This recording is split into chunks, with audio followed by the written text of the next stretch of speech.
ओम। मैं योगाचार्य डॉक्टर नरेंद्र कुमार सनाड्य, अंतर्राष्ट्रीय योग प्रशिक्षक एवं अश्रेणी पंजीकृत आयुर्वेदिक चिकित्सक, एक बार फिर हम योग चर्चा के लिए उपस्थित हैं।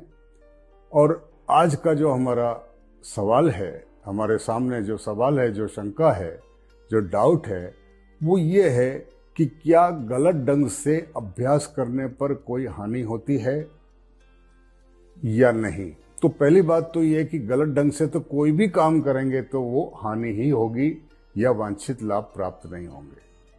दूसरी बात, हम योग का अभ्यास करने जा रहे हैं, हम गलत ढंग से अभ्यास करें ही क्यों। हमारे पास शास्त्र मौजूद हैं, एक से बढ़कर एक योग प्रशिक्षक मौजूद हैं। आज आपके इंटरनेट पर सारी जानकारियां उपलब्ध हैं। अच्छी तरह से पता करके सही विधि का चुनाव करके हम योग का अभ्यास करें। गलत अभ्यास का कोई स्थान ही नहीं है योगाभ्यास में। और फिर भी अगर संदेह हो जाए तो आप कुछ समय के लिए रुक जाएं और अच्छी तरह पता करें कि इस क्रिया को करने की सही विधि क्या है। सामान्य योग क्रियाओं में किसी प्रशिक्षक की आवश्यकता नहीं है। जो सामान्य आसन है, बैठने के, उठने के, लेटने के, बहुत आराम से हो जाते हैं। जो कठिन आसन है, मयूरासन, हलासन, सर्वांगासन, शीर्षासन, इनके लिए हमें योग प्रशिक्षक चाहिए। या हठ योग की कोई क्रियाएं आप करने हैं, कुंजल, वमन, कपालभाति, अग्निसार, उसके लिए भी हमें योग प्रशिक्षक की आवश्यकता हो सकती है। लेकिन सामान्य क्रियाओं में कोई दिक्कत नहीं। दूसरा, आज योग के आड़ में हम लोग एक्सरसाइज की तरफ बढ़ गए, हमारा उद्देश्य बदल गया। अगर आपको योग का उद्देश्य आपको शरीर का निर्माण करना है, अच्छा शरीर बनाना है, और आजकल यही चल रहा है, तो जो जिम की जो पद्धति है, व्यायाम की जो पद्धति है, उसमें जो स्ट्रेचिंग की जाती है, कई बार वो स्ट्रेचिंग आवश्यकता से अधिक हो जाती है।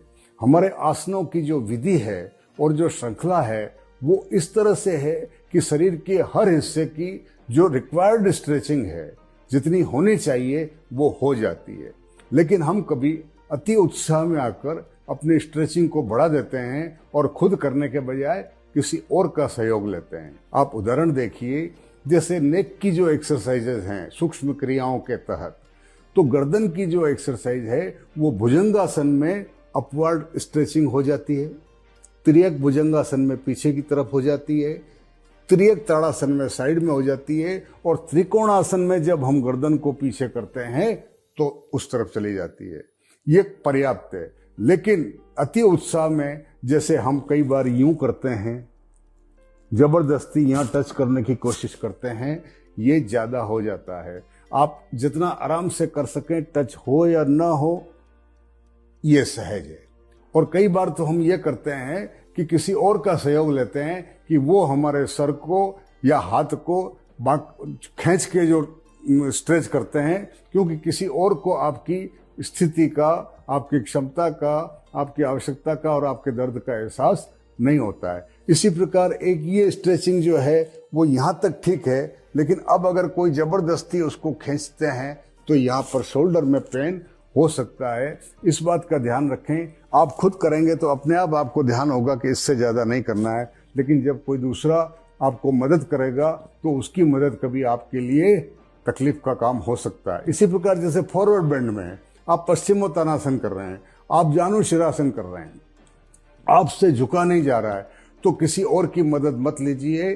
पीछे से किसी का दबाना, कमर से आपको धक्का देना, ये आपके लिए गलत प्रक्रिया हो जाएगी और चोट का कारण बन जाएगी। वरना आप धीरे धीरे आप रोज अभ्यास करेंगे तो आपके शरीर में लोच पैदा होगी और आप आगे बढ़ेंगे। मान लो किसी केस में, रेयर केस में बहुत ज्यादा रिजिडिटी है और हमें बाहर से सहयोग की आवश्यकता है, तो बेटर यह है कि वो आपका सहयोग सामने से करे, पीछे से नहीं, ताकि अपन जहां चाहें वहां उसको रोक सकते हैं।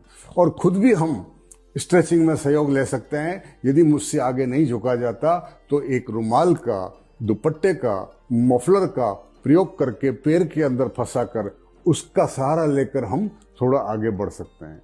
तो सहारा भी कब लेना है, कितना लेना है, बाहर का कितना लेना है, जरूरत पड़ने पर ही लें और अन्यथा नहीं लें। आपके शरीर को धीरे धीरे ट्रेन होने दें। योगासन के अभ्यास के माध्यम से शरीर की क्षमता का विकास सहज रूप से होने दें।